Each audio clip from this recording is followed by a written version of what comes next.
안녕하십니까. 자연공간 협동조합입니다. 오늘은 의자 리폼을 진행해 보도록 하겠습니다. 자, 의자 리폼을 진행하기 전에 저희가 이제 필요한 공구들과 재료들, 집에서 사용할 수 있는 도구들 중에 필수적인 도구들, 그 다음에 있으면 더 편하게 리폼할 수 있는 도구들, 재료들 이렇게 설명을 드리도록 하겠습니다. 여러분들 집에서 대부분 망치들은 다 가지고 계실 거예요. 그래서 망치가 필요할 거고, 그 다음에 이제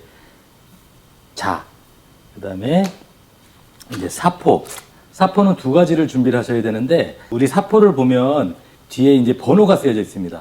이제 번호는 낮은 번호일수록 거친 사포고, 번호가 높은 번호일수록 이제 고운 사포가 됩니다. 80번 정도의 낮은 사포, 그 다음에 200번 정도의 고운 사포 두 장을 준비해 주시면 되겠습니다. 페인트 바를 때 필요한 이제 붓을 준비해 주시면 되겠습니다. 요런 본드, 이제 목공용 본드라 그래가지고 이제 요런 것들 하나 준비해 주시면 되고요.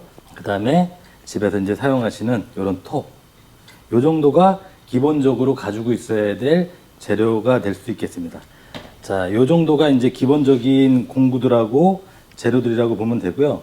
혹시나 이제 되게 가지고 계신 것 중에 사포를 손으로 하려 그러면 아무래도 이제 힘들고 이제 속도도 나지가 않으니까 이렇게 이제 갈 수 있는 기계가 있어요. 이제 요즘은 이제 가정에서 리폼을 많이 하시기 때문에 이런 사포를 달아있는 샌덕이라고 하는 이런 기계를 가지고 있는데, 이런 기계를 가지고 계시면 이것도 준비해 주면 좋도록 하겠습니다. 이 사포질보다도 상당히 속도면이나 뭐 이런 것들 효율적이라고 할 수 있겠습니다. 자, 그리고 이제 사포질을 할 때도 손으로 이렇게 접어서 해도 되는데, 이런 거 같은 경우에 나무 블럭이 있으면 이렇게 감싸서 하시면 또 사포질 하기도 편하니까 자투리 나무 같은 거 좀 준비를 해 주시고요. 자, 이제 가구 리폼을 할 때는 이제 훼손된 부분을 갖다가 다시 이제 붙여서 쓰는 그런 재료가 있어야 되는데, 이런 재료들은 참 구하기가 쉽지가 않을 거예요. 근데 요즘은 이제 재활용 물품 같은 거 옆에 보면 이렇게 조각 나무들이 있으니까 이런 것도 이제 이따가 이제 리폼을 할 때 활용할 수 있는 나무 재료인데, 이런 것도 좀 준비해 주시면 톱으로 잘라서 사용할 수 있는 방법을 설명을 해 드리도록 하겠습니다. 저희가 이제 오늘 리폼을 해볼 것들은 의자 위주로 좀 중심을 했습니다. 이제 의자가 많이 안 망가진 의자, 그 다음에 좀 더 망가진 의자, 그리고 많이 망가진 의자, 이 세 가지로 제가 준비를 했는데, 오늘 이제 수업이 이제 분량이 많으니까 빨리 진행하도록 하고요. 저희 이제 협동조합에서는 이런 리폼 교육뿐만 아니라 여러 가지 요 밑에 이제 설명드릴 그런 사진 설명드리는 10가지 아이템으로 다양한 교육을 또 준비를 하고 있으니까, 그런 것들을 나중에 요 참고하셔가지고 연락 주시면 교육이라든지 연계될 수 있으니까 참고하시기 바랍니다. 자, 그러면은 리폼할 대상을 보여드리도록 하겠습니다. 자, 처음 진행할 이제 의자 리폼입니다. 보기에는 참 멀쩡한데 이제 한쪽이 훼손된 부분이 있습니다. 지금 이게 저희 공방에 이렇게 이제 떨어진 상태로 지금 저희한테 이제 준비되어져 왔는데, 자, 이거를 붙이기가 참 애매모호한 것 같아요. 지금 밑에서 붙이려고 하니까 여기 이제 두께 부분이 있어가지고 붙이기도 힘들고, 자, 위에서 나사못을 고정해서 박아야 되는데, 자, 이걸 어떤 방식으로 하는지 제가 이제 보여드리도록 하겠습니다. 자, 나사못을 박을 때 위에서는 지금 보이고 있지만 밑에 박을 부분은 이 구조면에다 저희가 박아줘야 됩니다. 근데 이 구조면을 박으려 그러면 어느 정도의 위치에 박아야 되는지 먼저 저희가 자로 재고, 그 다음에 그것을 연필로 표시한 이후에 드릴로 뚫고 그 다음에 나사못을 박는 과정을 보여드리도록 하겠습니다. 자, 여기 보시면 내가 붙일 위치에 이렇게 맞춰 보면 여기 의자 상판하고 밑에 구조하고 한 1cm 정도가 지금 떠 있습니다. 결국은 내가 이쪽에다가 나사못을 박을 경우에 여기서 1cm 정도 띄어서 요 부재의 가운데 정도 위치에서 드릴을 박아주셔야 됩니다. 나사못을 박아주셔야 됩니다. 자, 무슨 말씀이냐면, 자, 여기 보시면 아까 보여드렸듯이 여기 한 10mm 정도가 튀어나왔고, 요 밑에 있는 요 프레임이 24mm입니다. 그러면은 자, 10mm 더하기 24mm의 반이니까 22mm 정도에 제가 표시를 하도록 하겠습니다. 요 정도 위치가 됩니다, 지금. 자, 요 위치는 가운데 정도 놓으시고 들어가는 부분만 한 20mm를 표시를 해놨고요. 자, 반대쪽도 마찬가지로 이렇게 표시했습니다.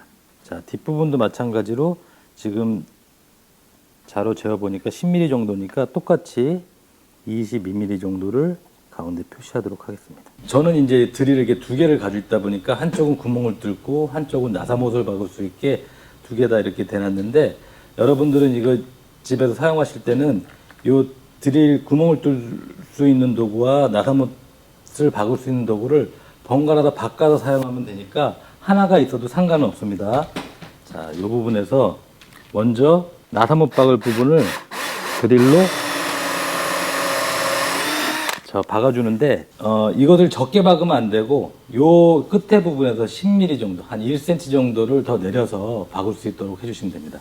자, 그 이유는 나중에 여기다가 나사못을 박았을 경우에 보기가 별로 좋지 않으니까 나무못으로 이렇게 맞게 됩니다. 이제 그 부분 때문에 10mm 정도 여유 있게 드릴을 하게 되겠습니다. 자, 이렇게 해주시고, 자, 반대편도 마찬가지로. 자, 선생님 지금 여기 보여주기 위해서 지금 이렇게 좀 불편한 자세로 하고 있는데, 이렇게 돌려가지고 하시면 더 편할 겁니다.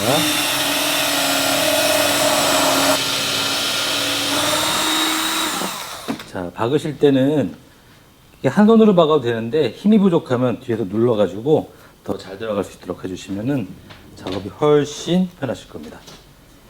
자, 그리고 이제 나사못을 선택을 해야 되는데, 지금 여기 의자 같은 경우에는 지금 요거 두께가 23mm입니다. 그러면은 요거는 지금 40mm인데 박았을 때 박히는 길이가 한 2cm 정도니까 크게 문제가 없을 것 같습니다. 요걸로 제가 좀 준비를 해서 박아보도록 하겠습니다. 자, 아까 여기 있던 드릴은 조금 방식이 틀린 드릴이긴 한데, 자, 여기 놓으시고, 자, 뒤에서 이렇게 누르시면서 한 번에 쭉 박지 마시고 조금씩 끊어서 이렇게 쭉쭉쭉 이렇게 박으시면 이렇게 고정이 됩니다. 자, 한쪽이 박히고 이쪽이 체결이 되다 보니까 이쪽이 좀 뜸 현상이 생겼는데, 요거는 이쪽을 박게 되면 다시 보완이 될 수 있을 겁니다. 자, 손으로 누른 상태에서 다시 뒤를 누르고, 자, 이렇게 들어가죠. 자,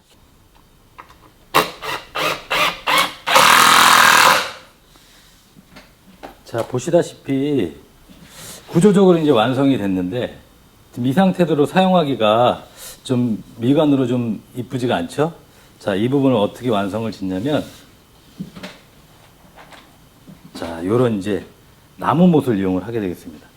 자, 나무못에다가 아까 이제 목공풀을 이용을 해서 요거를 이렇게 발라주시고 이렇게 살짝 눌러줍니다. 자, 여기도 마찬가지로 이렇게 한 다음에 눌러주시고, 자, 본드는 너무 많이 넣어주시면 이렇게 흘러내립니다. 그러니까 요런 이제 것을 방지하기 위해서 적당량을 넣어주시고, 또 너무 조금 넣으면 나중에 이제 붙지를 않으니까 이제 주의해가지고 조금만 넣어주시고요.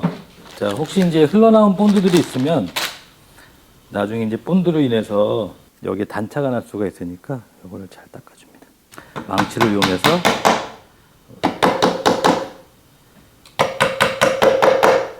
자, 본드는 본드마다 좀 특성이 있는데, 이 본드 같은 경우에는 한 20분 정도면 경화가 됩니다. 그리고 하루 정도면 완전히 굳게 되는데, 지금 여기 보다시피 이제 단단하게 이렇게 붙여져 있기 때문에 지금 톱질을 해도 크게 무리는 없습니다.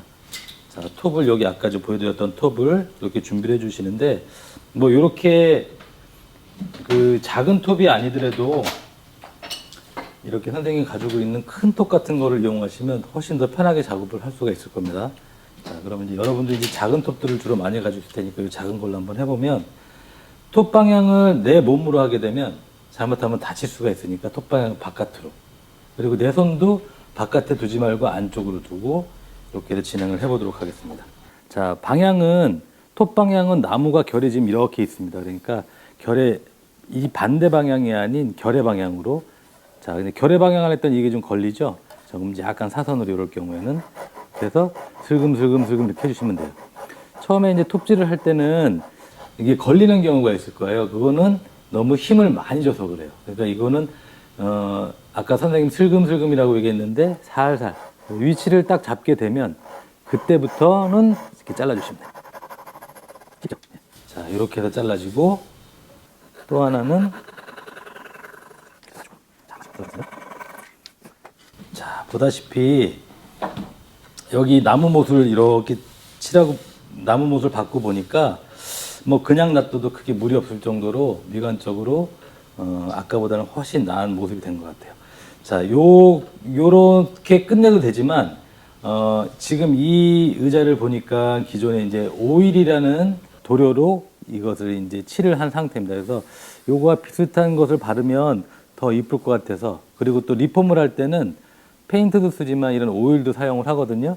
그러면 이제 오일을 이용을 해가지고 저희가 이제 바르게 되는데, 보통 페인트는 붓으로 바른다고 생각하잖아요. 근데 이제 오일 같은 경우에는 붓보다도 천으로 바르면 좋습니다. 집에서 천이 없으면 환경 문제도 많고 하니까 버리는 이런 스펀지 같은 거, 뭐 이런 걸로 이용하셔도 돼요. 자, 어떻게 이용하냐면 조금만 바르면 되니까 굳이 어디 따라가지고 바르시는 것보다 살짝만 묻혀서, 자, 여기다 대고, 자, 여기 바르면 이 정도 묻었어요. 이거 묻은 걸로 살짝 닦아주시죠. 닦아주시고 그냥 놔두시면 또 흉하죠. 그러니까 이 부분을 깨끗이 마른 천으로,